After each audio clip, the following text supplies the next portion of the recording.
اللہ نے حدیث میں کہ سورہ الحمد کو اور سورہ بقرہ کی آیت نمبر 255 کو اور سورہ آل عمران کی آیت نمبر 18 کو اور سورہ آل عمران کی آیت نمبر 26 اور 27 کو یہ آگے آیتیں پڑھ دیتا ہوں. جب اللہ نے خاص ان آیتوں کو نازل کرنا چاہا تو ان آیتوں نے اللہ سے کلام کیا. آیت کا جو وجود ہے نا وہ زندہ وجود ہے, نور ہے.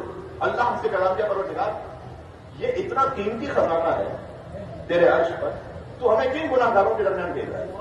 اور آیتوں نے شکوہ کیا کہ پروردگار یہ انسان اس لائق نہیں ہے کہ سورہ الحمد میں نازل کیا ہے. پھر سورہ بقرہ کی آیت نمبر 255 جو آیت الکرسی ہے جسے سید الآیات کہا گیا, پروردگار تو ہمیں ان کے درمیان بھیج رہا ہے. تو اللہ نے جواب دیا ان آیتوں کہ ہاں میں نازل اس لیے کر رہا ہوں کہ آل محمد کے کچھ خاص شیعہ ہیں جو ان آیتوں کو ہر نماز کے بعد پڑھیں گے یہ عمل. تو جو ان آیتوں کو اپنی فرض نمازوں کے بعد پڑھیں, اور اللہ نے کہا کہ میں اپنی خاص چھپی ہوئی جو رحمت ہے نا 70 مرتبہ ایک دن اس بندے میں نازل کروں گا.